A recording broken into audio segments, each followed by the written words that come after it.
Então nós já vamos nos recolhendo, buscando a sintonia com toda a espiritualidade que nos acompanha, nosso anjo guardião, nossos mentores, orientadores, toda essa espiritualidade de luz que zela, preserva que a gente esteja sempre no nosso melhor caminho, rogando a todos esses nossos irmãos, todas as equipes que fazem parte de cada trabalho que se desenvolve, tanto material quanto cristão, que possamos juntos nos elevar a Maria, que nos cubra com o seu manto, que nos envolva em sua amorosidade, que por seu intermédio nos eleve às esferas crísticas. Jesus sempre nos recebe de braços abertos, nos acalenta em seu colo, nos fortalece em seu sorriso, agradecendo pelo seu evangelho, pelos seus ensinamentos quando da sua passagem aqui nesse planeta, e que por seu intermédio nos eleve a Deus, instante em que agradecemos por essa oportunidade de poder estar reencarnado, poder ter o contato com todos aqueles que de alguma forma favorecem a nossa evolução em todos os aspectos, agradecendo pelos nossos trabalhos materiais, espirituais, por tudo aquilo que favorece a nossa família cristã e biológica, por todos aqueles que passam de alguma forma em nossa existência, sempre contribuindo de alguma forma com o nosso processo de evolução. Agradecendo por esta oportunidade de estarmos aqui, podendo conversar, por todas as oportunidades que cada um de nós tem no processo de estudo, aprendizado e vivência efetiva do Evangelho de nosso Mestre. Pai nosso que estais nos céus, santificado seja teu nome, venha a nós o teu reino, seja feita a tua vontade aqui na terra como nos céus. O pão nosso de cada dia dá-nos hoje, perdoe nossas ofensas assim como perdoamos aos nossos ofensores, não nos deixando cair em tentações, livrando-nos de todo mal agora e para todo sempre, que assim seja. Graças a Deus. Graças a Deus. Já me ocorreu agora, eu não tinha nem pensado isso antes, tá? Mas você falando da cerimônia e tal, o espírita não tem uma cerimônia de casamento religiosa, né? Não, não tem. Eu já fiz os 3 ou 4 casamentos, eu já fiz. Já fui lá fazer. A gente faz o que Jesus lembra, que é falar do compromisso que ocorreu antes, quando se uniram, e o que os levou ao altar. E aí, na cerimônia lá, no salão, onde vai fazer a recepção dos convidados, a gente faz uma oficialização daquela união mediante o Evangelho, que fala de algumas passagens, dentre elas a gente até menciona isso, a união estável, porque houve um querer por parte dos dois, não há uma interferência de outra parte.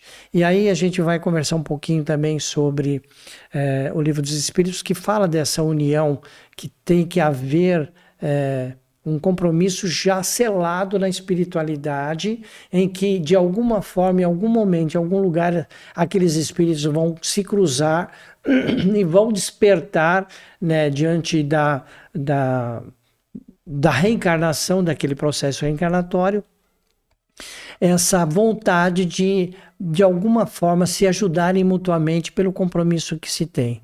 Então, isso, você vê que é muito interessante, não é só no casamento, a gente já cruzou com tantas pessoas que a gente acha que lembra o que viu e que acaba sendo amigos, e depois a gente vai pensar o que aquilo tem a ver e assim, a gente encontra várias pessoas no decorrer da nossa existência que são mais irmãos do que os próprios irmãos biológicos, né?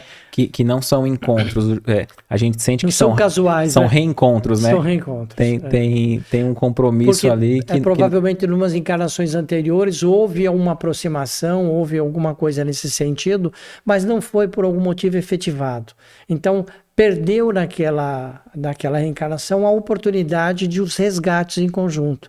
E aí isso não fica esquecido, vai para uma outra oportunidade, e se houver na espiritualidade essa possibilidade de manter esse encontro, esse resgate, isso é efetivado. De alguma forma é efetivado. Interessante. E no caso da cerimônia religiosa, nada impede que um espírita casou com uma pessoa de outra religião de fazer a cerimônia. Muito pelo contrário. Porque vai tendo essa lembrança que acredito que em todas as cerimônias tem, né? Do comprometimento e desse companheirismo, né? Da necessidade desse companheirismo, acho que... A compreensão, o perdão, a paciência, a perseverança, a fraternidade, isso tem que existir em qualquer momento, em qualquer idade, porque faz parte do crescimento humano, né? Isso já é humanístico, né? Não tem um comprometimento específico de uma determinada religião ou de uma determinada corrente. E até de todas as relações, né? Não só a conjugal, né? E eu posso te dizer assim, com muita tranquilidade, eu era católico, apostólico romano, fui coroinha e tal, e aí acabei tendo algumas frustrações com relação ao que o padre me falou, né? E eu achei conveniente me desligar, eu tinha 18 anos, me desligar do catolicismo e fui procurar alguma religião que me trouxesse resposta. Eu fui em todas. E aí me encontrei com o kardecismo porque o espiritismo religioso, dentro do que a gente tem a nível de aliança, os programas que são voltados a você, a sua descoberta, a sua evolução, e não como um todo. Eu não vou mudar o mundo, mas se eu mudar, a minha condição de mudança vai refletir de alguma forma da mudança na sociedade. Então isso me encantou. E quando eu casei e tive meus filhos, claro que eu os levei para a doutrina espírita, mas quando eles nasceram, eu os batizei na Igreja Católica. Por quê? Mas você é espírita? Porque eu não sei se eles serão espíritas. E aí vão dizer assim, eu quero casar na Igreja Católica, mas eu não sou batizado, não sou crismado, enfim. Se é um ritual da Igreja Católica, que se faça, porque eu tenho a responsabilidade daquela alma por um determinado período. Depois ele vai seguir o caminho. Aí não vai me culpar que eu trunquei ou dificultei o caminho deles. Então... mal não vai fazer, né? Então ela continua espírita, mas se casou na Igreja Católica porque o marido não era espírita, era católico. Então você vê que não houve um conflito e rolou tudo de boa, não há problema nenhum. E no caso de um país que é permitido o homem ter mais do que uma mulher? Então, tem algum resgate espiritual se ele está seguindo uma lei civil local ou não implica? Eu quero crer que não. Ele segue a permissão que aquela conveniência por parte daqueles que criaram as leis o tem. Porque, na realidade, entre aspas, a posse daquele clã, daquelas mulheres, elas são apenas procriativas na sua grande maioria. Porque não existe um amor, o respeito, o vínculo fraterno entre eles, e sim um vínculo sexual, alguma coisa do gênero. Então, para as leis divinas, isso não tem validade. Porque em alguns países a bigamia é possível, é normal, mas a nível de Brasil não é possível, pelo menos não se tem. E dentro da doutrina espírita também não se tem. E lá atrás, Jesus, no mesmo evangelho, fala que aquela que foi devolvida através da carta, aquele que se une com outra mulher, ele está sendo pecador tanto quanto, né? Está sendo adúltero tanto quanto foi feito pela devolução. Mas pelas regras lá mesmo daquela época de Moisés, só poderia devolver em caso de que ele ou ela foram adúlteros, cometeram esse ato. E acho que até para amenizar também, porque antes eles apedrejavam, né? Sim. Então, até essa questão de permitir ou que cada um continuasse a sua vida, né? Sem ser morto. Sim, perfeito. Então, criou-se algumas regras, e aquela que se casasse com outro, ou outro que se casasse com, mesmo que uma outra já tinha sido devolvida, também era considerado, porque senão eles estavam tentando dar uma liberdade com algum controle, né? Mas... sempre... até porque mesmo a carta vamos dizer, de divórcio ali, né, não sei como é que coloca, separação, né, de separação, tinha a lei ali que poderia ser feito, mas os homens não seguiam, né? Eles não davam, né? Porque eles falavam assim, a mulher não tem voz, não tem vez. O machismo... E até hoje em alguns países isso também acontece. E o machismo impera. Então ele fala assim, a mulher vinha, me dá a carta, né? Tem até uma passagem no seriado do Chosen, não vou lembrar, que é Os Escolhidos, né? Que uma das mulheres vai dar o papel pro marido, me dá a liberdade aí, né, tal, assina o divórcio, ele não, e queima. Então. Porque quer dizer, para ele, ela não ia ter voz, ele preferia que ela ficasse ali ou fosse embora e não tivesse outro, do que ele dar essa liberdade para ela ter alguém, né? Então... E ele pudesse continuar tendo a vida dele que ele quisesse, né? Sim. Ele, de uma forma indireta, entre aspas, castigava, porque ela continuava... Isso. O homem nunca foi penalizado, né? A mulher sim, na história, né? Sim. No Livro dos Espíritos, se alguém quiser dar uma pesquisada, está na pergunta 695 até a 701, se eu não me engano. Aí a pergunta é assim, o casamento, ou seja, a união permanente de dois seres é contrária à lei natural? Aí diz que é um progresso na marcha da humanidade. Então, racionalizando isso, quando há uma união, mesmo depois na frente a gente vai comentar sobre essa união, se ela é conturbada, se não é conturbada, se ela é de amor, se ela é de interesse, lá na frente a gente vai conversar, mas ele está falando do casamento em si, se ela é uma união permanente de dois seres, e se essa união ela é contrária à lei da natureza. Aí diz que é um progresso na marcha da humanidade. Então, toda forma de união, mesmo que seja inicialmente, pressupõe o amor.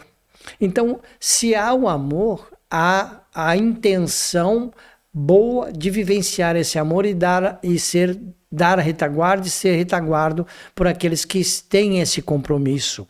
Além do compromisso, é o comprometimento um para com o outro. Então, mesmo que não entendam que é uma lei divina, eles estão tendendo a ser essa lei natural do usufruto do amor. Não é uma lei divina, mas também não é um retrocesso, é um avanço. É um avanço, porque está tendo essa intenção, e como a gente não tem bolinha de cristal para saber se vai durar 1 mês, 1 ano, 10 anos, uma vida inteira dessa encarnação, então é um progresso, porque há uma intenção legítima e boa em vivenciar o amor. Então essa união, ela, entre aspas, é selada pelo amor, pelo menos que seja inicialmente. Então é um progresso, né? Há um progresso nisso. Qual seria o efeito da abolição do casamento sobre a sociedade humana? Aí ele diz assim, o retorno à vida do animal. O que é isso? O animal é instintivo. Então eu deixo de ser racional em algumas atitudes, vou me unir pura e simplesmente, sem que haja um pretérito consciente da vivência efetiva do amor. Se, entre aspas, eu não caso porque eu tenho um interesse de que se não der certo lá na frente eu separo.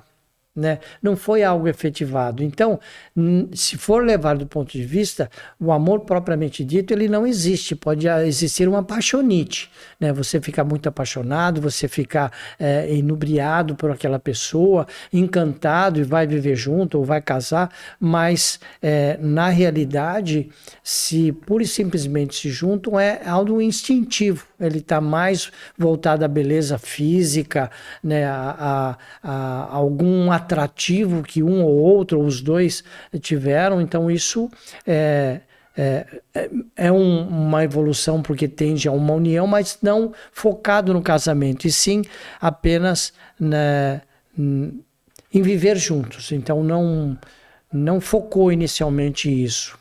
Sim, até porque eu penso que na questão do casamento, aqueles dois que se unem vão levar mais a sério, vão suportar mais algum dissabor, e até porque mesmo... há uma aliança, há um compromisso. Isso, e até mesmo nessa questão de formar uma família, sim, né? A importância de dois juntos desenvolver um ser, né?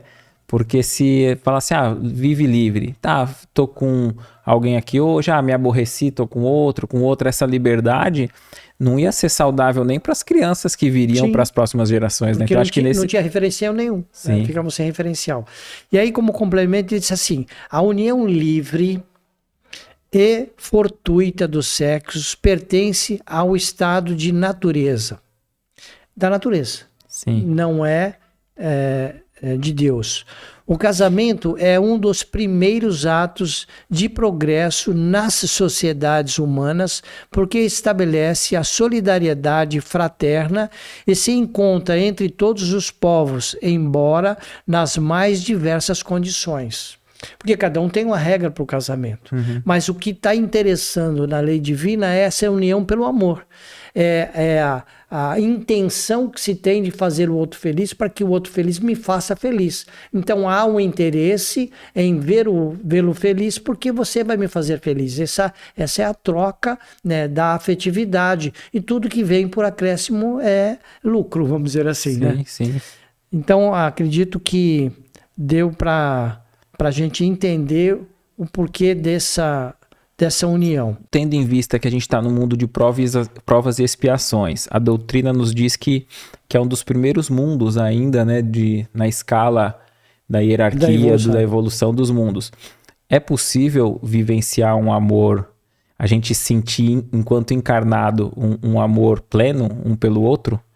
Ou esse seria só num plano... Não tem. É difícil, mas tem. O Peralva fala muito bem sobre isso. Daqui a pouquinho a gente vai falar sobre os tipos de casamento.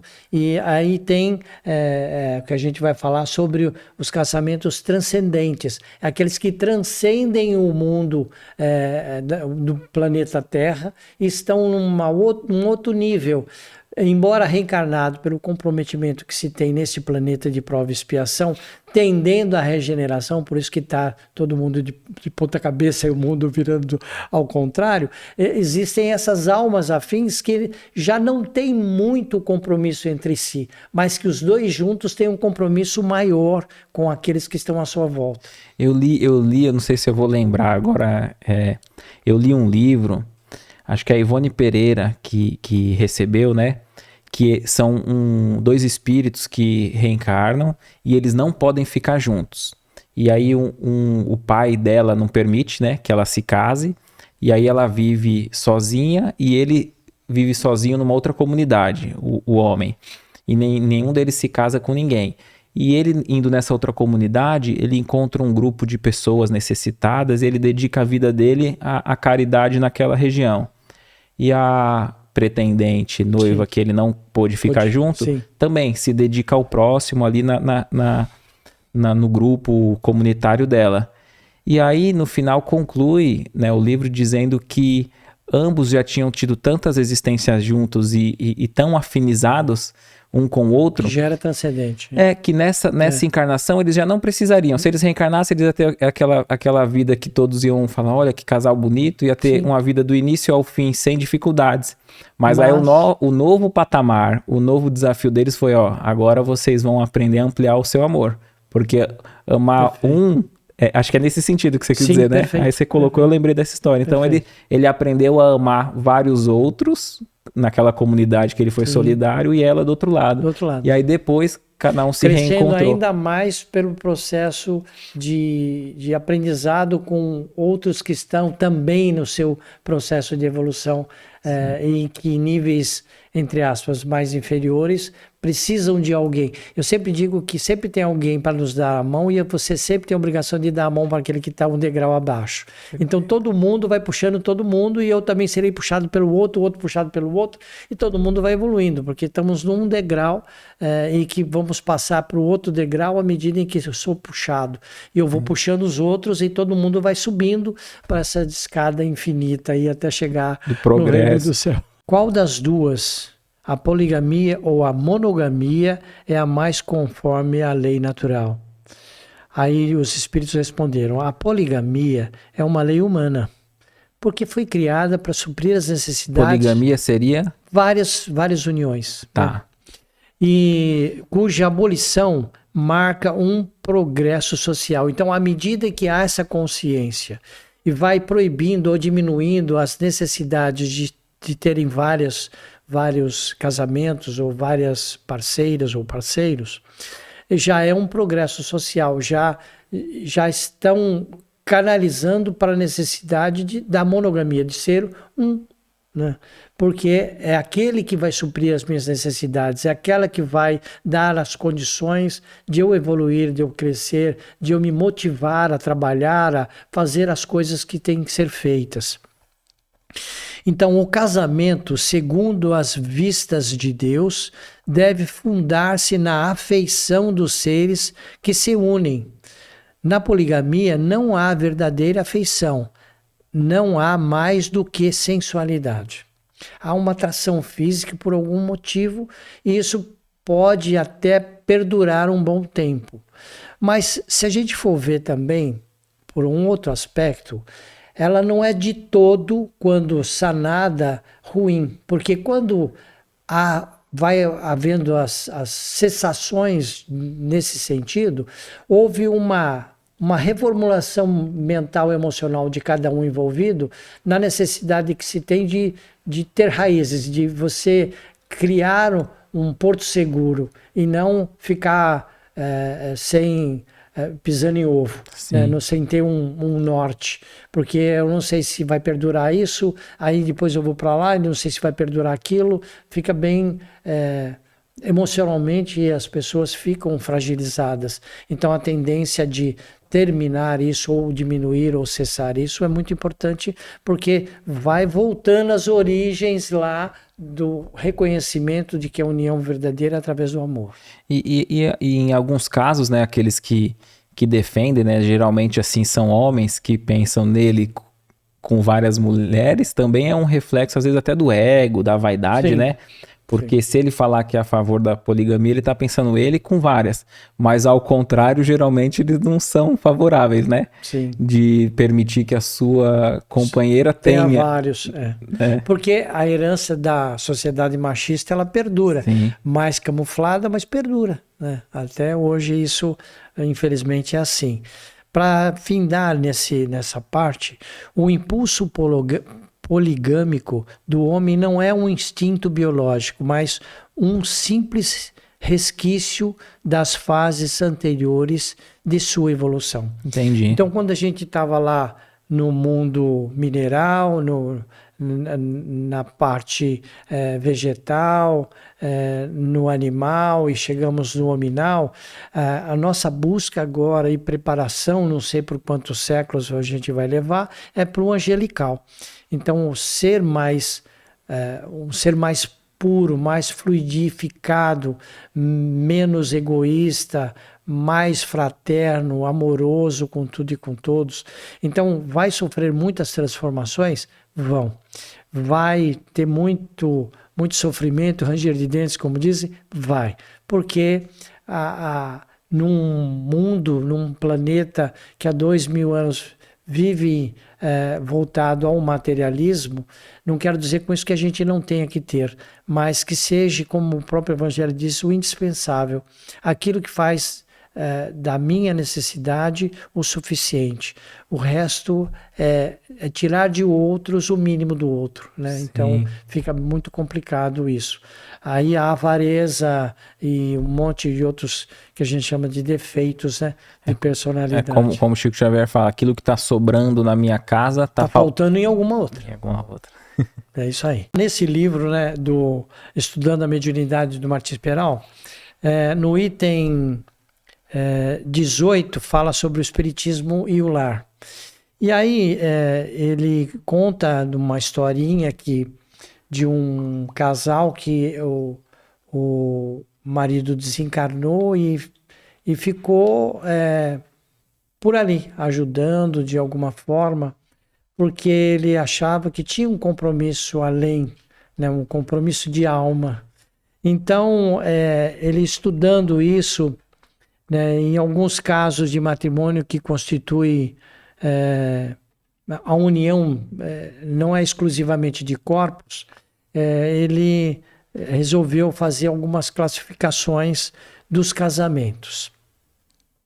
Então ele aborda 5 possibilidades de casamento e o que isso significa.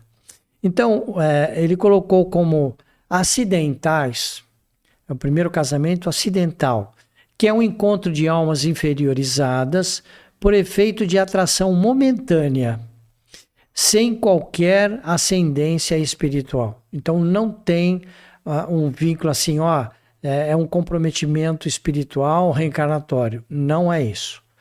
Cruzei, gostei, casei, não sei se vai durar muito tempo, pouco tempo, mas existe uma paixão grande em que posso confundi-la com amor, vou me dedicar, se der certo deu, se não der não deu. Ou aqueles que tiveram um caso fortuito, engravidou, então ficou um acidente de percurso, né? Sim. Você tem um vínculo com aquela alma para sempre, porque tem uma outra alma que está de responsabilidade do cunho dos dois, e aquele sim era um comprometimento dos dois, mas não quer dizer que os dois teriam que estar juntos, mas de uma forma indireta, eles terão a responsabilidade de cuidar daquela alma. Perfeito. Então isso aí é um acidente, casamento por acidente. Tá. Aí uma segunda, depois a gente vai explicar melhor. Um segundo casamento que ele chamou de provacional, entende-se de provas, muito bem. É um reencontro, então já teve em encarnações anteriores alguma movimentação nesse sentido com relação àquelas almas.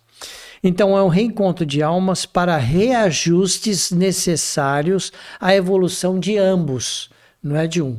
Os dois têm um comprometimento um com o outro, mas que não foi possível em outras encarnações que isso pudesse ser realizado. Então, talvez nessa consiga cruzar aí no caminho e aconteça o casamento.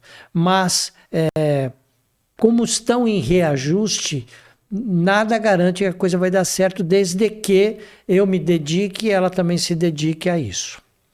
Aí tem um terceiro casamento que eles chamam de sacrificial, ou seja, vai exigir um sacrifício por parte de um dos dois. Porque é um reencontro de alma iluminada com alma inferiorizada. É um comprometimento de resgate.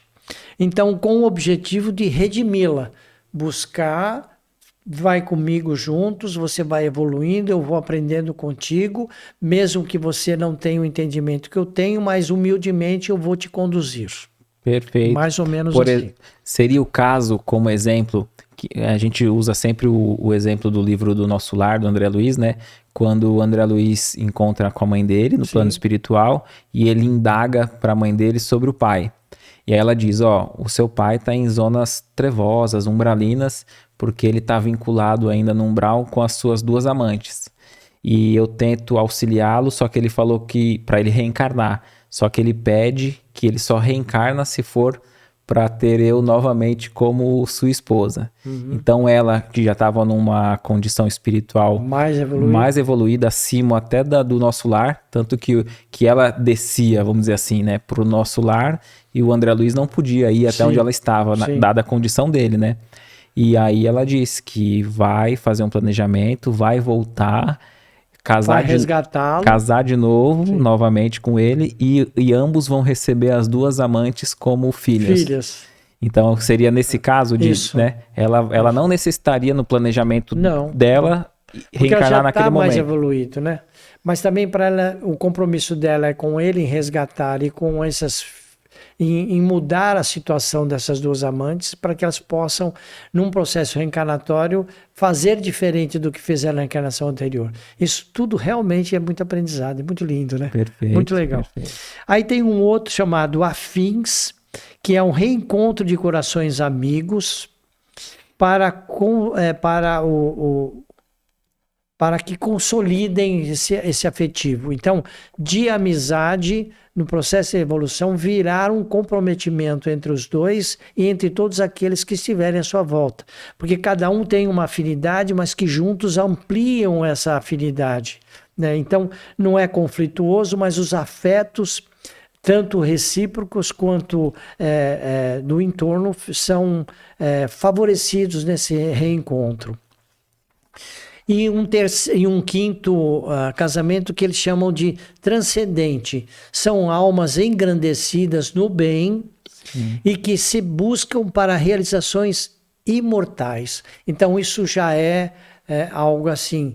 Eles não precisam, aquilo que a gente estava comentando, eles não precisam estar juntos, mas que um vínculo com o outro alimenta esse amor afetivo entre os comprometimentos e responsabilidades dos dois para com relação àquilo que eles estão inseridos como comprometimento reencarnatório. Então não é o casamento que vai fazer com que eles evoluam, e sim a união de sentimento que vai fazer com que eles e os outros possam evoluir, aqueles que estiverem sob sua tutela de alguma forma. Talvez esses casais que se unem e trabalham juntos num bem comunitário, né? Numa sociedade tanto mais curta ali num bairro, quanto até de projeções maiores, né? Como o próprio Allan Kardec com a esposa, né? Que às vezes a gente cita pouco, né? A esposa do Allan Kardec, mas que ela... Nossa, trabalhou muito. Ela trabalhou muito, né? Então às vezes a gente vê como muito. Almas missionárias, né? Daria para você explicar um pouco como seria essa questão de alma gêmea? Se existe alma gêmea para o espiritismo e como que, em que contexto é? Então, acreditamos que aquela alma afim, que de alguma forma a gente tem um compromisso. E na espiritualidade, quando a gente pede, escolhe, né, tem essa oportunidade e depois a nossa mente é apagada, mas fica prescrito, fica lá no seu, que a gente chama de inconsciente coletivo, todas essas anotações. E aí, às vezes, a gente tem um lapso de memória, que a gente chama de lapso de memória, é quando desarquiva alguma coisa desse arquivo e fala assim, nossa, era isso mesmo que eu queria, eu lembrei, não, eu já vi essa pessoa em algum lugar, já estive nesse lugar, essa árvore não me é desconhecida. A gente já, de alguma forma, vivenciou lá no passado e que um compromisso tem, isso é desarquivado, volta a nível consciente, a gente pode trabalhar isso do ponto de vista da alma. Então, sei lá, a gente dizer a alma gêmea é aquele que a gente tem um compromisso. Sim. Né? Espíritos bem parecidos. Como né? Mãe, né? Num processo reencarnatório, a mãe que era a mãe pode vir como filho, como não foi difícil ter trabalhado aquele relacionamento, terão uma outra oportunidade em situações contrárias ou inversas, ou de uma outra situação. Por exemplo, uma pessoa que tem um compromisso com aquela alma e não aborta várias vezes, e aquele espírito reencarnante sofre, não quer mais. Então, por tabela, uma hora ela vai aceitar, e aí a mãe biológica sai de cena, porque o compromisso dela era gerar, e é adotado por uma mãe que realmente vai exercer essa função de mãe. Então, aquele espírito que estava sofrendo no processo reencarnatório vai por tabela para o outro. Ou como um neto, como um sobrinho, como um filho de outro. Então, o plano espiritual tem o plano A. A gente atrapalhando, tem o plano, eles conseguem outras vias, né? Mas vai ter que vivenciar isso. Como aqui mesmo, não sei onde foi que eu li, que aqui mesmo, mais para frente vai falar sobre a possibilidade que a gente tem de entender que eu não me dou bem com você e que se eu me lembrar de você, estarei livre dessa perturbação. Mas ele esquece que numa outra encarnação, por eu não ter resolvido esse problema contigo, essa pendenga, eu vou ter que voltar e contigo, numa situação inversa, de repente não como esposa, não como marido, mas vem como filho, vem como neto, vem como mãe, vem como pai. Alguma outra possibilidade virá, porque o compromisso ele é imutável. Você precisa resgatar isso. Então, no caso, assim, vamos dizer, alguém veio por uma encarnação e tinha lá no plano reencarnatório, vocês vão casar, vão ficar ali 50 anos juntos, um exemplo. E aí a pessoa acaba escolhendo um outro caminho, o divórcio ali, outras vias, e não cumpre.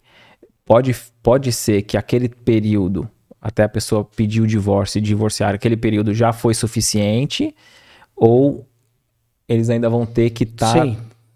Com relação ao casal, sim. Com relação se tiver filhos, não. Isso Sim. vai ter que continuar, porque pai a vida inteira e mãe a vida inteira, né? Sim. Dessa encarnação. Então tem um compromisso de dirigir, de orientar, de zelar até um determinado período em que ele já tem a sua autonomia. Mas não deixou de ser mãe, não deixou de ser pai. Pode ser velhinho lá, mas se você continua sendo pai, continua sendo mãe.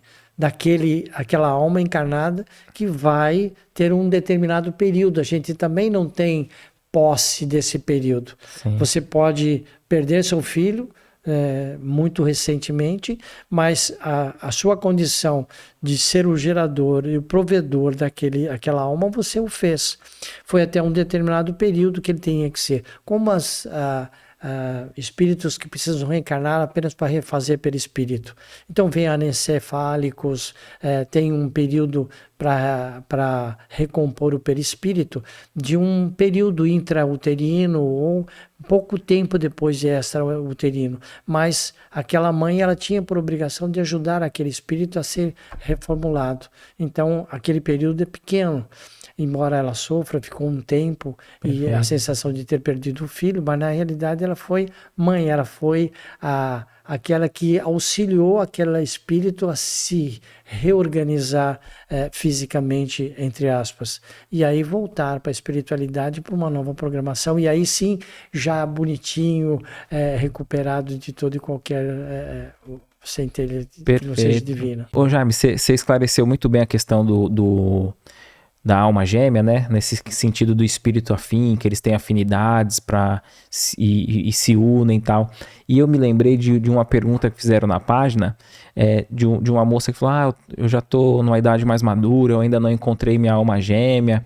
Então, o espiritismo, ele diz dessa alma gêmea como espírito afim, mas não nesse sentido de que duas metades da laranja, né? De que eu só serei feliz se encontrar uma outra pessoa. Seria isso? A gente não tem que viver uma vida para esperar a felicidade, a gente já é pleno sozinho. Sim. O que acontece é que de repente a gente nessa troca de amor precisa de alguém que nos motive a expandir esse amor. Mas nossa, quantas pessoas que vivem só que eu acho que elas são maravilhosas. Não dependem de ninguém nem de nada, porque são autofelizes e fazem os outros felizes. São pessoas muito alegres, são pessoas que não têm a necessidade de ter uma pessoa ao seu lado para você estar motivado em difundir e vivenciar e propagar o amor. Então, o amor é pleno para essa pessoa. Em qualquer coisa ela se sente feliz, nada incomoda. Então, esse compromisso dela em ajudar numa creche, num orfanato, num asilo, fazer um trabalho social de caridade, mesmo levar uma palavra, um ombro amigo, um sorriso àqueles que sofrem. Então, já está difundindo, valorizando o amor e mostrando que há possibilidade de ser feliz para o outro, do que eu ficar trancado no meu quarto depressivo. O relógio biológico e cronológico não para, eu só vou perder tempo esperando a morte chegar, e vai continuar, porque a morte chegar, você não vai pro universo sentado na redinha balançando o pezinho. Você vai ter que trabalhar, Sim. Vai ter que buscar o seu reencontro. E o reencontro não quer dizer que obrigatoriamente você tem que ter um parceiro ou uma parceira. Né? Você pode adotar uma criança, você pode adotar um idoso lá no orfanato, no asilo, e levar toda semana uma voz, um sorriso, levar para passear. Então, enfim, tem N possibilidades de a gente praticar o amor sem que tenha necessidade de ter um casamento ou uma união estável por trás disso. Você lendo os tipos ali de casamento, né? No início ali sobre do erro de percurso, outros que já são mais afins e tal, né? Aí, vamos dizer, para quem já é casado como eu, tenta adaptar, né? Quando eu lembro que minha esposa tá num bom dia, eu falo, aqui nós somos espírito afim, né? Quando eu vejo que ela tá com muito hormônio à flor da pele, tá num dia mal, eu falo, essa é prova. Ou foi erro de percurso, né? Então, como fazer, vamos dizer assim, para quem tá solteiro, vamos dizer, alguém que tá conhecendo alguém, não tem como identificar para saber se tá fazendo a escolha certa ou não? É difícil isso, né? Difícil porque a gente não sabe especificamente qual é o nosso compromisso, né? E com quem se tem um compromisso. Mas se eu estiver bem, se eu estiver feliz, se eu buscar essa paz interior através do conhecimento, do estudo, da realização pessoal com relação ao próximo, a minha visão de necessidade de ser feliz, ampliar minha felicidade e fazer o outro feliz é mais fácil do que pura e simplesmente de forma egoísta eu olhar só para o meu nariz. Então fica mais complicado. Mas se eu tiver essa noção do que pode contribuir para que eu seja mais feliz do que eu sou, fica mais fácil da gente ver o lado bom das pessoas que estão à nossa volta. Ou que a gente conhece numa balada, conhece numa festa, conhece numa amizade, numa reunião, numa igreja, num encontro. Fica mais fácil da gente ver o lado bom das pessoas e não só o lado físico bonito das pessoas. Né?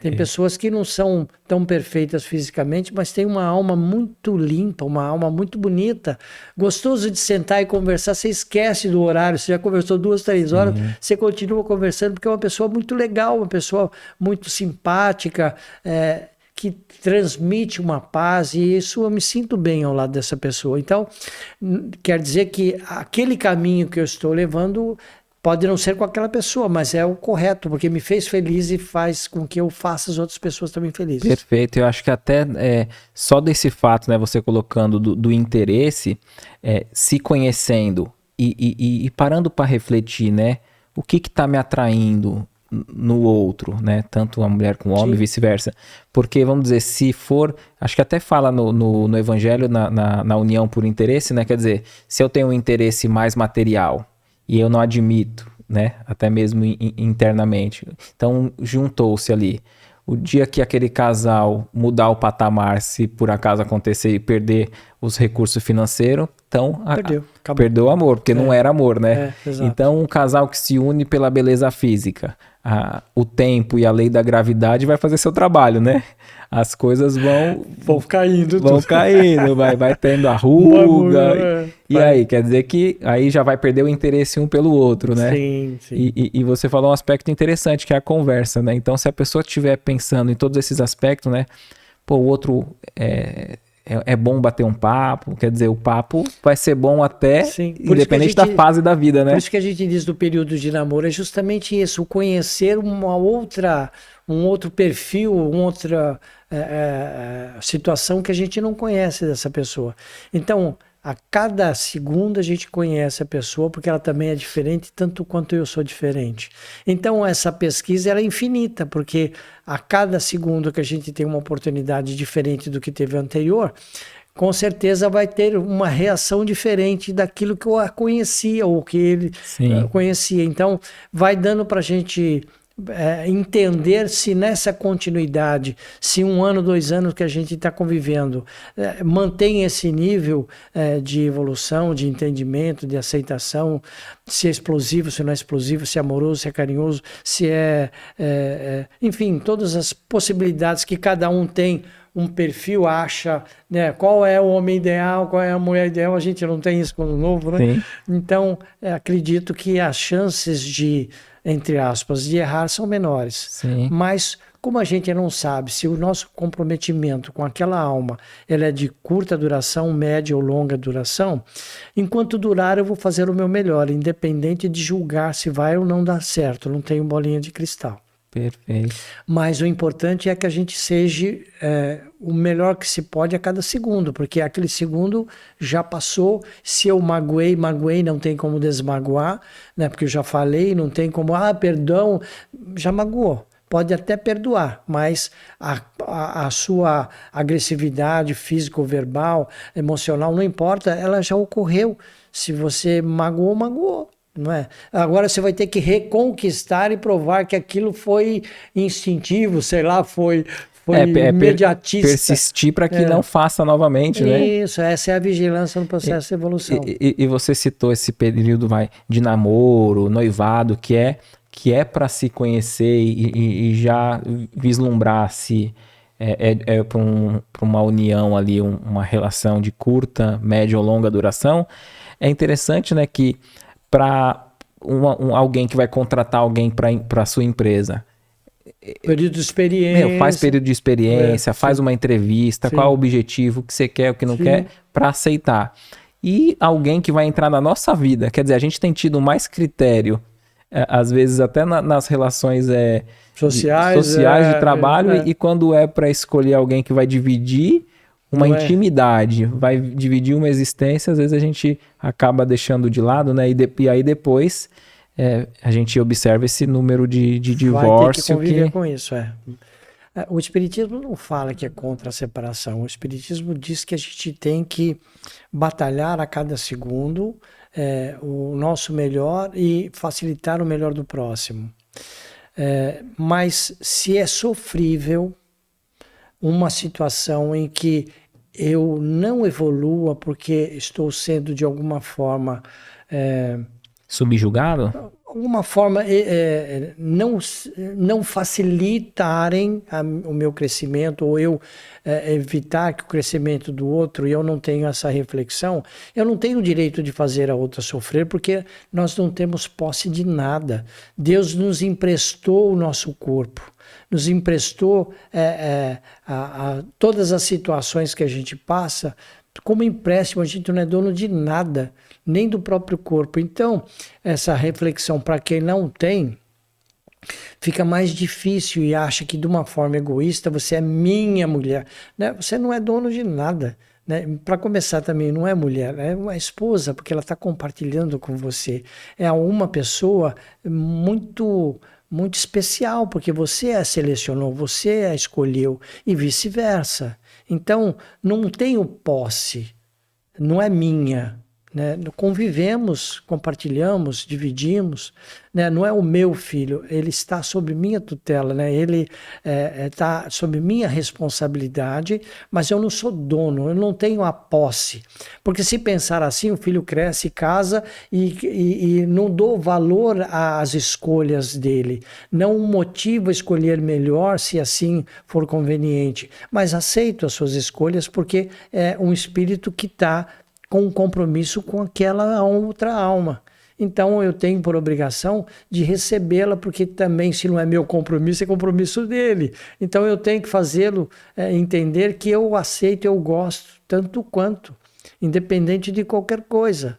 Mesmo que eu não goste, eu vou me esforçar muito. Aí a minha reforma íntima com relação a isso.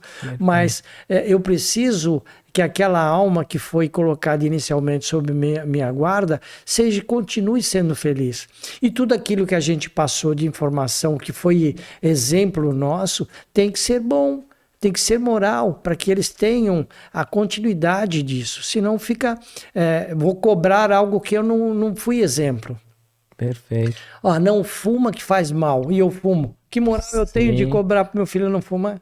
Né? Então, são N coisas, não é só os defeitos, né? Mas as virtudes são exemplificadas para que eles enxerguem que tem coisas boas e coisas ruins. E eu vou escolher que caminho eu quero fazer. Então, isso é educação. Eu gosto sempre de pensar assim, uma pessoa que está em casa, né, um casal, ou quem está assistindo em casa e do modo prático vivenciando situações em que está pensando no divórcio. Então a pessoa está assim, eu sei de resgate, eu compreendo que existe esse compromisso que eu firmei aqui nessa encarnação, né, seja num ponto de vista espiritual quanto social, e a pessoa está pensando no divórcio. Existe um limite, cada um vai entender que conselho, consolo dá para passar? Eu acredito que se a gente insistir no orgulho, eu vou querer implantar a minha ideia como melhor e você vai querer implantar a sua ideia como sendo melhor. Você não vai aceitar a minha e nem eu vou aceitar a sua, porque fechei e você fechou naquilo que acha que é o suprassumo. Pode até ser a melhor ideia, porém, ela não é a única possibilidade. Então, do mesmo jeito que você vai me ouvir, eu também tenho por obrigação de te ouvir. Se houver uma sinceridade e uma honestidade com relação a isso, é claro que se eu tenho uma situação e se tiver filhos piora mais ainda, eu vou tentar buscar um outro caminho. Isso sempre vai ter que ser tentado. E mudar o jeito de ser. Eu não vou me anular por isso, mas vou não acabei de dizer que a gente evolui a cada segundo, nós não somos a mesma pessoa a cada segundo, então se a minha companheira ou o meu companheiro evoluiu, eu também evoluí.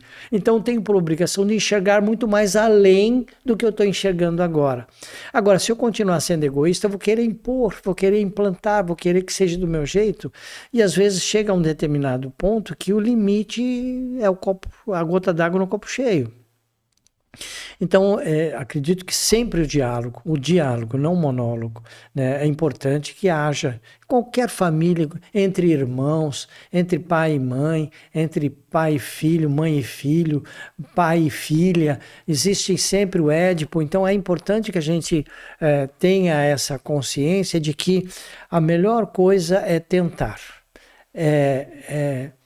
Por não sermos iguais, fazer diferente do que foi feito, porque por mais que a gente ache que foi muito bom, ele pode ser melhor, ou pode ser diferente da visão do ponto de vista do outro, porque de uma forma egoísta eu só enxergo o meu ponto de vista como sendo melhor. E aí perco a oportunidade de ver que o ponto de vista do outro talvez seja mais completo do que o meu. Né? Então, mas você pensou, por que eu não pensei nisso? Pois é.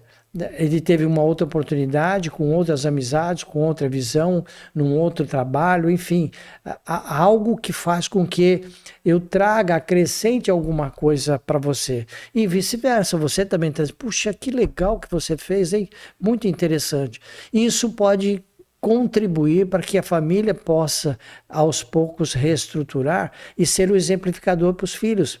Porque é muito fácil, né? Você vai para um lado e eu vou para o outro, e o filho fica no joguete indo para um lado e para o outro. Se eu não tiver filhos, talvez seja um pouco mais fácil, mas não deixou de ter o compromisso. Você não ficou com a sua alma lavada. Você continua tendo a sua consciência, não digo pesada, mas com relação àquilo que você poderia ter feito e não fez. Aquilo que o outro poderia ter me ajudado e não ajudou. Mas eu também não ajudei em tal determinadas coisas. Então, já aconteceu várias vezes de as pessoas se separarem e ver que foi um equívoco, foi engano, foi precipitado, foi algo que foi não muito saudável para aqueles dois e acabam se retomando. Mas nessa retomada, eu acredito que tem que ser uma reconquista. Vai começar a namorar para poder conhecer que tempo nesse período que eu vivi e não vi. Né? Vivi junto, mas não vi que você cresceu, que você evoluiu, que você aprendeu, e você não viu que eu também mudei, que eu tenho outras coisas. Né? Então acho que isso é importante, que haja realmente diálogo e ver as pessoas como são. Não existe só pessoa ruim ou só boa. Né? Existem uns altos e baixos, como a gente diz na curva de Gauss. E quando eu me afasto mais dessa linha mediana, aí complica. Eu preciso buscar ajuda. Mas eu estou próximo, tanto positivo quanto negativo do Gauss. Poxa, é crescimento, é aprendizado com acertos e erros. Não existe só pessoa que acerta, pessoa só que erra. Não existe só ruim e bonzinho, né? Quem ama não pode ser feliz se deixar na retaguarda, torturado e sofrendo o objeto de sua afeição. Grande isso aqui, né? Sim. Grande reflexão. Então, se eu amo, eu não vou deixar o outro sofrer. Porque eu amo. E se é amado, eu também não vou deixar que você, por um motivo qualquer, me deixe. Porque eu também te amo em reciprocidade. Só que um está num estágio de evolução e o outro em outro estágio. Não é orgulho nenhum se eu estou acima. Muito pelo contrário, eu tenho por obrigação de estender a mão. Porque senão eu não sou irmão. Não sou humano, né? Eu tendo ao egoísmo, a minha posse de auto-amor, e isso não é saudável. Muito interessante. Agora diz assim, o casamento sacrificial é, pois, em resumo, aquele em que um dos cônjuges se caracteriza pela elevação espiritual e o outro pela condição evolutiva deficitária. Então, ninguém está pronto, mas alguém chegou primeiro, não importa se é em espírito ou é encarnado. E aí, se for em espírito, é sinal que eu já tive outras encarnações que me deram algumas noções de evolução. Então, aqueles que eu amo, tem por obrigação, eu, de ajudá-los a evoluir, a entender que há outras possibilidades de crescimento sem imposição. Porque eu não posso ser impositor porque eu tive uma chance que você não teve. Mas posso refletir com você que eu já tive essa experiência e o resultado foi tal. Então, nessa troca de experiência, você tem o seu livre-arbítrio de escolher o seu caminho. Eu posso te dar alguma dica. Agora, se você compreendeu, aceitou, valeu para mim a minha experiência, que pode ter sido danosa, e eu dizer assim, eu fiz assim e me ferrei. Então, nessa troca de experiência, cada um tem o seu livre-arbítrio, mas o amor prevalecerá sempre, porque se eu auxilio por amor. Se não fui entendido dessa maneira, eu não posso exigir julgar ou exigir que você cumpra dessa maneira, porque também eu não estou usando do desamor, né? Porque amoroso, ele não é impositivo, ele é libertador, né? Então acho que seria essa palavra. Perfeito. Aí diz assim, se comprometeu na espiritualidade a ser o Cicerone de todas as horas. Então, quando reencarnei e tinha a missão com um determinado espírito, homem ou mulher, e encontrei esse espírito que nós temos um compromisso, eu tenho que entender que há um comprometimento meu com relação àquela ou aquele que vai proporcionar a cada hora ou a cada segundo da minha vida uma nova oportunidade de evolução e vice-versa. Então isso é compromisso, eu preciso entender isso. Eu não devo ser egoísta de que ela faz tudo para mim e eu não tenho obrigação nenhuma de fazer nada para ela. Você quer ver eu ficar muito irado quando a gente vai fazer alguma palestra, alguma coisa assim, de relação ao casamento? E aí a gente escuta... ele chega, não vai me ajudar a lavar a louça porque eu que tenho que ficar lá. Ele ainda fica no sofá assistindo o jogo e ainda pede um copo d'água. Eu fico realmente chateado, porque se a casa não é da dona da casa, ele também é. E ali há um compromisso do casal em manter o lar arrumado, ou a educação dos filhos. Enquanto a esposa, por exemplo, está meia hora lavando a louça e secando a louça, ele perdeu meia hora de estar ao lado da pia conversando com ela. Enquanto ela lavava, ele secava. Então, em vez de meia hora, levaríamos 15 minutos. Os outros 15 tinham para a gente sentar no sofá e conversar um pouco, porque o tempo já é tão escasso. Sim. Ficam tão tempo separado e que o pouco tempo que se tem ainda fica no jogo e ela fica lavando louça. Sim, sim. Então... compreendo que a família ela se fortalece à medida que há um comprometimento dos dois com relação não só aos filhos, mas com relação um ao outro. E é nesses detalhes, né, que é pensar no outro, né? Porque o egoísmo leva a gente a querer os prazeres só para nós, né?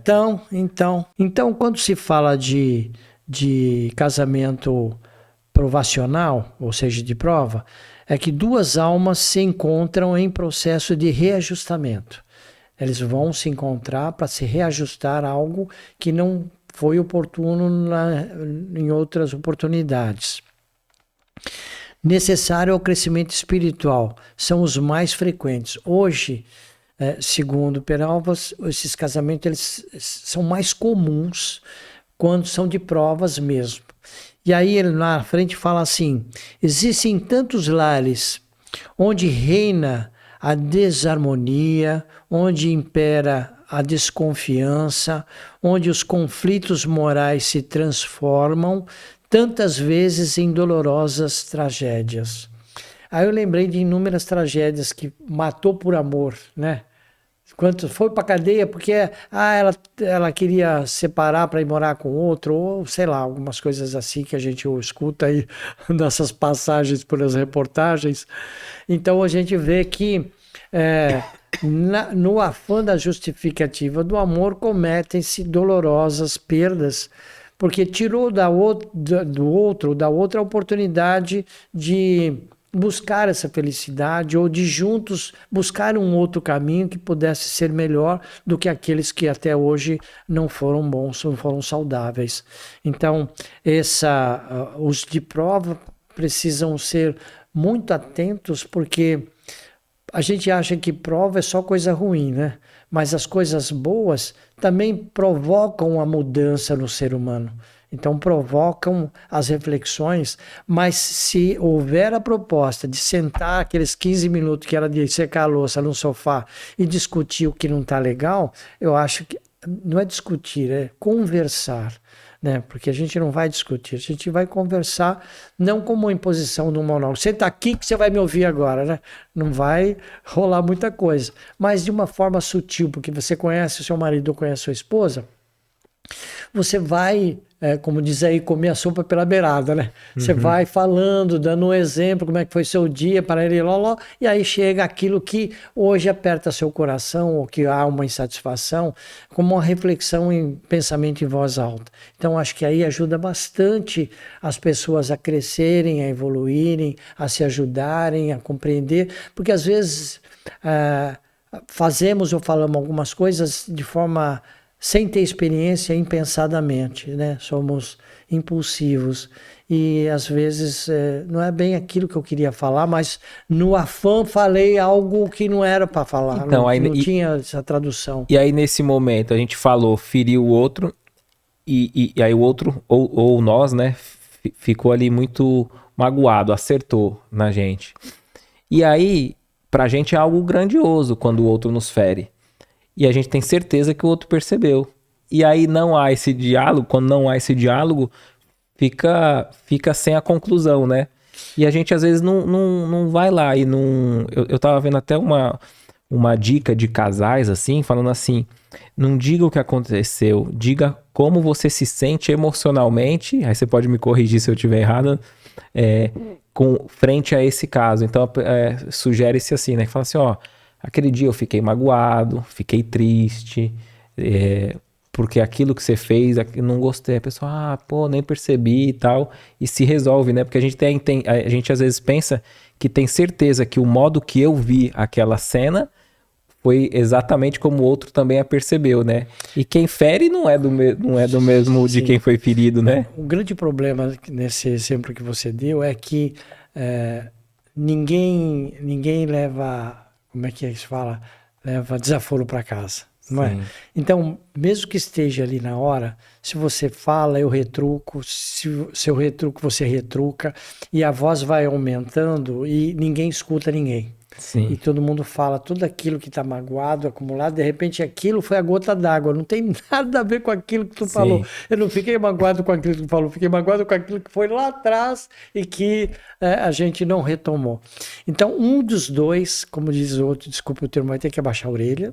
Sim, e retomar numa outra oportunidade? Numa outra oportunidade, não deixar isso passar, batido. Sim. Olha, eu queria falar com você sobre aquele dia, podemos? Não, eu ainda não estou legal, tudo bem.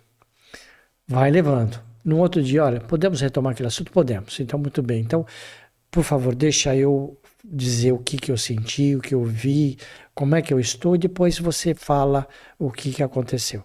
Então, acho que aí dá para conversar de boa, porque os ânimos já acalmaram, né? Aquela impulsividade de eu dizer o porquê que eu fiquei magoado, também meu coração acalmou, e você vai ter condições de me ouvir e refletir sobre aquilo que supostamente você falou e que não foi legal. Não foi bem isso. Deixa eu terminar. Aí você contra-argumenta e eu vou entender ou não. Olha, não aceitei, mas vamos lá, né? Continua, né? Para que a outra pessoa saiba que ela tomou uma fala que não foi legal. Talvez até tenha sido legal, vai depender muito do seu argumento para que eu entenda que aquilo que você falou, você estava com a razão. Mas de repente perdeu a razão, como você falou para mim. Poderia ter arrumado um outro caminho, né, para que eu pudesse entender e, desculpe, eu não tinha percebido isso. Podia ter falado lavando a louça, né? Enquanto lavava a louça, né? Então, quando muito eu jogava o prato no chão, né? Mas era aqueles 15 minutos que faltava num porrão de horas que a gente não sentou para conversar. Deus une-os através das leis do mundo, a fim de que pelo convívio diário, que é a lei maior, tenha essa oportunidade de rever alguns conceitos. Mas se eu tiver essa oportunidade, se eu não permitir que tenha essa oportunidade diária, vai ficar tudo no vácuo, vai ficar tudo dito pelo não dito, e aí não é saudável. Já a fraternidade fosse, por eles, exercita nas lutas comuns. Então, se eu não sei que você está com algum problema, eu não sou fraterno com você, eu sou frio, porque eu não sei o que você está passando. E vice-versa, né? Eu não cheguei, não sei se você se deu bem no trabalho, como é que a coisa está. Foi demitido. A gente arranja outro emprego. Mas qual é a causa? Né? O que eu posso te ajudar a você a rever alguns conceitos que te levaram a ser demitida? Porque a empresa está contendo despesa. Se está contendo despesa, talvez... não está sendo bem administrado, então vamos entender desse lado, não, enfim, uma série de coisas que o ser fraterno é tentar compreender a angústia do outro. Isso eu estou sendo amoroso, eu estou sendo fraterno, porque é uma pessoa que compartilha comigo de tudo. Então acho que isso é importante, que a gente tenha essa visão de estar sempre presente, sendo fraterno, porque eu serei amoroso e estarei tendo uma conduta moral, que é preservar o bem-estar de todos aqueles que eu posso atingir. Ainda nos diz a compreensão evangélica, ou seja, ser cristão, não é nem especificamente da doutrina. A boa vontade, a tolerância e a humildade são virtudes que funcionam à maneira de suaves amortecedores.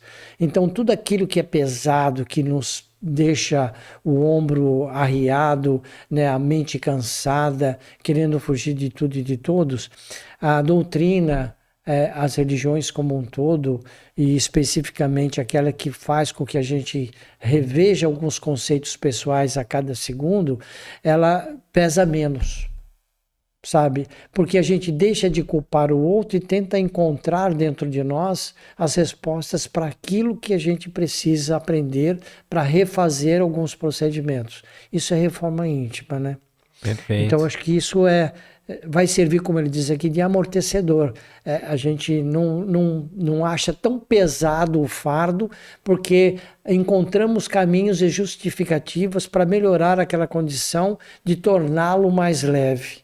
E aí a coisa fica mais suportável e eu deixo de ficar culpando todo mundo, a humanidade, a sociedade, o marido, o filho, todo mundo é culpado, só eu que sou inocente nessa história. Perfeito. Então é isso que a gente Você acha que às vezes nos falta nós mesmos nos cobrar de progredir? Que você estava falando assim, no início você falou, né? Eu não vou tentar mudar o mundo, né? Que é uma proposta até forte da aliança, né? Eu vou me melhorar e, consequentemente, o mundo melhora, né? Melhorar. Porque numa relação a dois ali, é muito mais desgastante eu tentar forçar o outro a ser diferente do que eu me esforçar, gastar minha energia em eu próprio melhorar, enquanto servir de exemplo. E o outro Mas a gente não... Às vezes no texto, né, o pessoal até comenta, falar é fácil, né? Mas o desafio é esse, né? Sim. Né? Se eu não tentar, eu não vou saber. Sim. Agora, se eu me acomodar, eu vou continuar como estava. Isso até que ponto me ajuda a suprir ou superar as minhas dificuldades? Eu só vou saber se eu tentar. Perfeito. Né? E se eu tentar, posso ter um não? Tá. Eu já tinha um não, vou ter um não e meio. E o que eu posso fazer para ter um sim? Então, se eu agir dessa maneira e só receber não, eu vou ter que mudar minha política para receber um sim. Então, eu vou ter que olhar para mim mesmo e rever alguns conceitos para que eu saia daquele não e receba pelo menos um sim. Se eu tinha 50% para cada um, eu vou ter 51 para sim e 49 para não. Opa, já melhorou, maioria. Já melhorou. Né? Então eu já deixei de ser não para ser um sim. Né? Então acho que é por aí. Eu tentei casar várias vezes e não consegui. Até hoje, será que porque não era a hora ou porque não devo me casar nessa encarnação? Eu acho que se você aceitar a sua situação como sendo feliz, sem que tenha alguém do seu lado, você tornará outro feliz sem ser companheiro de lar. Então, a visão que a gente tem dos nossos amigos, dos nossos parentes de felicidade, como eu posso contribuir amorosamente para que aquilo se expanda, eu estou sendo feliz.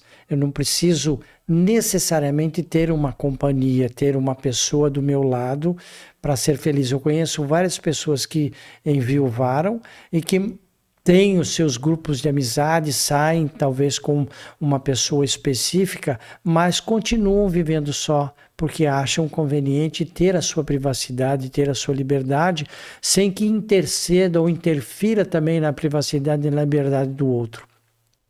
Mas existe o amor, existe o respeito, existe o carinho, existe a moralidade pela fidelidade, porque ambos confiam. Acho que isso é importante.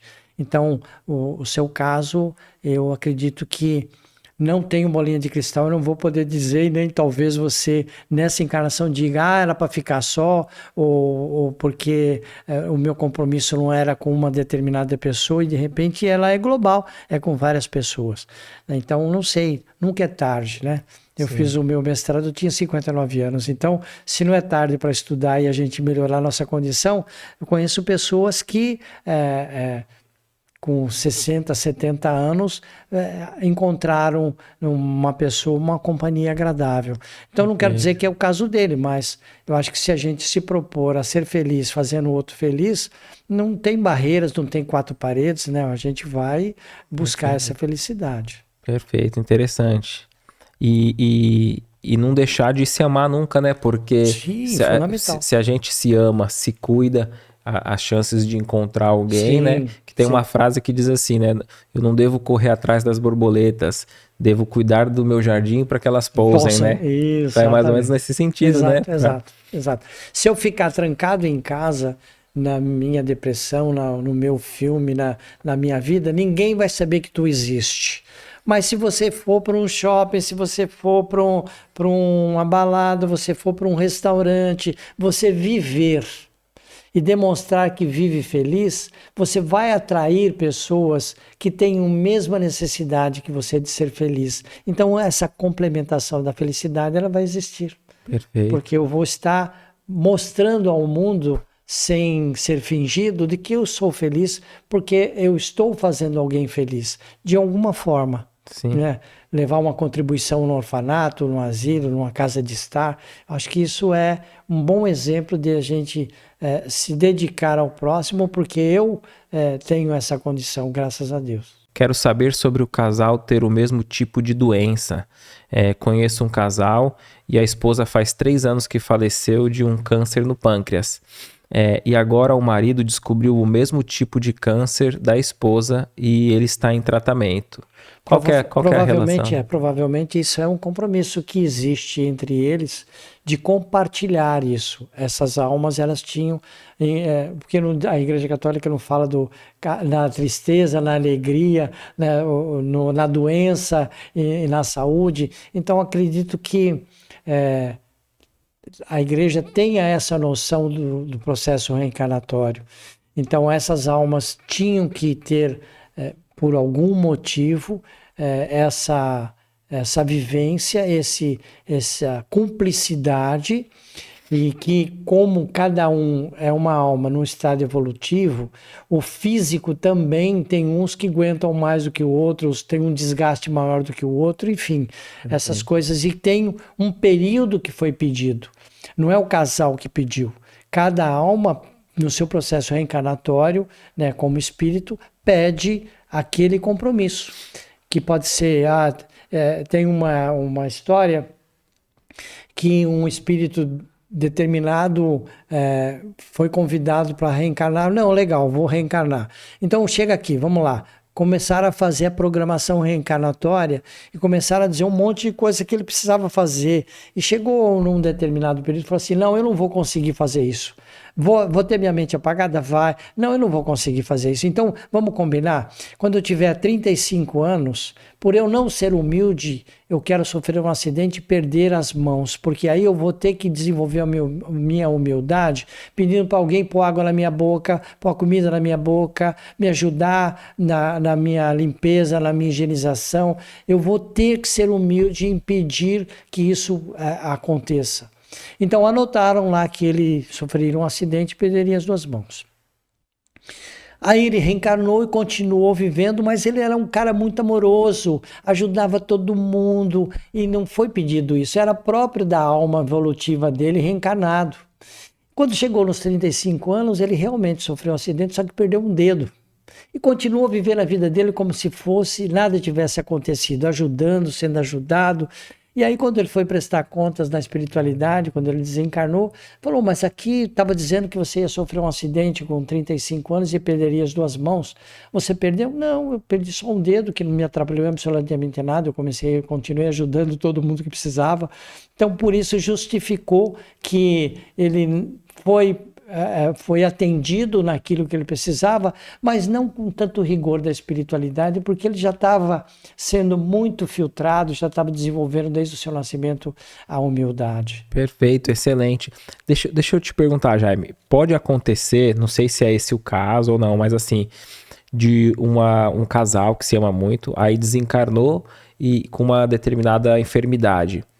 Acontece desse espírito ainda perturbado e desequilibrado e aquele que ficou entrar em sintonia e ele também passar a sentir as sensações daquele que desencarnou por causa desse desequilíbrio, ter essa influência ou é... Do ponto de vista emocional pode acontecer, não quer dizer que seja do ponto de vista espiritual. Um exemplo.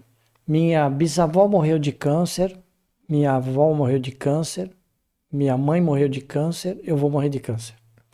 Emocionalmente eu produzo isso, porque no meu subconsciente fica essa, é genético, eu estou ferrado. Mas cada um no seu processo encarnatório tem a sua individualidade. Cada um tem o seu processo de resgate. E não quer dizer que aquela família toda tenha que ter passado pelo mesmo resgate. Sim. Então, emocionalmente, psicologicamente falando, eu posso desenvolver isso. Posso. Mas não quer dizer que seja regra. Sim. Porque ela não é geneticamente. Se fosse assim, eu sofro um acidente, perco o meu braço. Aí os meus filhos vão nascer tudo sem braço. Sim, sim. Então, percebe que não há uma influência naquilo que é físico com relação àquilo que eu ainda tenho como compromisso espiritual. Sim, a gente tem a nossa influência genética, a influência do meio, Sim. Mas também tem a nossa herança do nosso passado individual, né? Sim, que eu tenho que resgatar. Sim. Então, pode ser que isso tenha ocorrido? Pode, mas do ponto de vista científico, não tem um fato comprobatório que isso possa acontecer. Me causa uma estranheza o uso do termo casamento acidental. Acaso existe acidente se falando em espiritismo? Se não existe acaso, coincidência, tudo tem um porquê. Como entender que seja um acidente, um casamento? Se tem um porquê, tem uma justificativa. Como não tenho vínculo afetivo, não tenho vínculo moral, eu só tenho vínculo carnal, denominou-se acidente por quê? Porque foi um acidente de percurso. Você encontrou uma pessoa que não era para encontrar. Houve uma afinidade com a pessoa que você nunca viu. Né? E, eu gostei de você também, vamos casar. Ou vamos juntar, vamos viver junto. Ou então, vamos passar essa noite juntos. Não foi um acidente, não é que pensamos que acidente é alguma coisa que... de colisão, né? De colisão, sei lá, alguma coisa que eu dei uma trombada com você, né? O que se diz de acidente é que não estava previsto acontecer e aconteceu. Eu posso ter um relacionamento com a pessoa, ela previne, mas de repente numa situação ela engravidou. Não foi um acidente de percurso, porque eu estava tendo um percurso normal e acabou sofrendo um acidente, ou seja, não, algo inesperado. Perfeito. Então isso pode acontecer. Eu imagino me corrija se eu estiver errado, nesse caso ela até colocou o casamento acidental, né? O termo específico, né? Eu imagino assim, o livre-arbítrio a gente nunca perde. O livre-arbítrio de fazer nossas escolhas. Eu acho que o acidental, como você falou, não é esse sentido de colisão, mas é assim, vamos pensar que... Não estava na tua rota. Isso, né? Então assim, o meu planejamento reencarnatório era para eu ir mais ou menos nessa linha. E aí, o meu livre-arbítrio e as minhas escolhas, as minhas opções, eu não fui firme. Porque a gente sabe, né? Às vezes a gente fala assim, mas eu não lembro da minha vida passada, eu não sei exatamente o que eu tinha que fazer. Mas se a gente consultar a nossa consciência, o nosso íntimo, sempre tem uma vozinha que fala e a gente é teimoso, né? É o que chama lápis de memória. Ele aflora, mas... não explica, mas... a gente sabe que, não era para eu ir por aqui, eu não deveria estar fazendo isso. E Sim. Às vezes a gente relaxa o orar e vigiar ali, deixa os nossos instintos mais primitivos, ou enfim... E as leis continuam, né, em vigor, tanto do nosso livre-arbítrio como na concepção, relação sexual, né? É como eu disse, o relógio biológico e cronológico não param, mesmo que eu queira pará-lo, ele não para. E o que a gente chama de acidente, de repente, eu não fui, como você falou, prudente em aguardar minha alma gêmea, Sim. Mas... é o que eu tinha para agora e eu gostei, eu vou tentar. Por isso que se diz que fracassou num casamento, mas no outro ele foi feliz. Então aquele primeiro foi um acidente de percurso, já o segundo já foi aquilo mais a termo do que deveria e nem ser. Tudo está perdido, né, Jaime? Porque assim, se a gente desviou um pouco a rota, um avião, né? A gente fala assim, eu vou sair daqui de São Paulo. Tem uma tempestade ali, ele deu a volta por lá. Eu tô em São Paulo e eu vou chegar em Brasília. É o ponto de partida e de chegada. Se no meio do caminho teve uma tempestade, ele vai para outro aeroporto. Não tá perdido, vai demorar um pouco, vai ter outros desafios, mas não quer dizer que a gente não vai chegar. E às vezes a gente pode até completar a nossa encarnação de forma positiva, né? Mesmo tendo esse desvio, né? É que às vezes eu acho que a gente abusa um pouco, eu falo por mim, de falar assim, tudo tá escrito. É mais como se fosse para consolar a minha mente de que eu não errei, né? Como quem diz... Ou não deu certo agora, mas vai dar depois. Para justificativa. Para não assumir a minha responsabilidade, né? Sim. É por aí. Porque às vezes é mais difícil, né? E eu falo por mim, de novo, dizendo, né? Porque às vezes é mais difícil eu olhar para um passado e saber que eu fui imprudente. De eu olhar um relacionamento anterior que eu tive e eu admitir que eu fui machista, que eu não fui fiel. Acho que tem que trabalhar o orgulho mesmo. A gente antes tenta achar um monte de outras... justificativas. Né? Antes de olhar para nós mesmos, né? Todo tipo de união entre duas pessoas, mesmo que não sejam casadas, é visto com bons olhos pela espiritualidade? Pelo livre-arbítrio que se tem, a escolha é nossa. Se vai dar certo ou não vai dar certo, cabe a nós nos dedicarmos para que isso possa ocorrer. A espiritualidade não interfere no livre-arbítrio de ninguém. Não motiva você a fazer coisa errada. Quem escolhe fazer coisa certa ou errada somos nós, pelo nosso livre-arbítrio e, consequentemente, por aquilo que se tem como aprendizado. É o ponto de vista de cada um. Daí a gente falar do namoro, né? Que está em desuso isso, né? O namoro que é tentar conhecer da melhor maneira possível em todas as oportunidades possíveis em que ambos tenham como convivência. Então, dizer das uniões... podem realmente dar certo, e o Peralva fala sobre isso, de que às vezes se não deu certo, ela não foi perdida, foi um aprendizado e que de repente aquele compromisso que não foi avante nessa encarnação, numa outra oportunidade eles podem pedir ambos que venham de alguma forma ter uma outra oportunidade. Aí, como já cresceram, já amadureceram também espiritualmente, não é só materialmente porque desencarnaram, fica mais fácil deles se cruzarem aí num caminho e a coisa dar certo, ou então tirar um outro aprendizado disso. A gente escuta falar de casais que se uniram por grandes distâncias, né? Então você vê que nada é impossível para a espiritualidade, desde que eu tenha esse link, essa afinidade e tenha o meu coração ligado ao coração do outro. Então são almas que têm uma afinidade. Então, de alguma forma, a espiritualidade vai favorecer essa união. A desunião não favorece nunca, porque é algo que ele chama aqui de civil, né? São comportamentos que foram produzidos, leis para civilizatório, para poder organizar, né, os encarnados num determinado grupo, num determinado estado, município, seja lá o que for, para que tenha uma harmonia de situações de convívio. Mas muitas vezes isso não é agradável, por isso que cada um migra pela sua livre arbítrio para cada canto. Tem uma cidade aqui que eu ouvi uma reportagem não sei se foi na Record, alguma coisa assim, que é uma cidade toda de anões, não sei se você já ouviu. E aí eles casam entre eles, porque é algo fechado.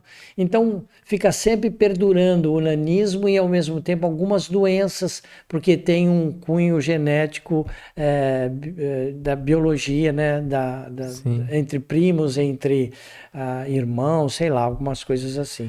Então você vê que o próprio ser humano ele cria situações agradáveis e desagradáveis e que às vezes culpam a espiritualidade por ter acontecido aquilo e não olham o quanto que cada um de nós contribuiu para que aquilo pudesse estar como está.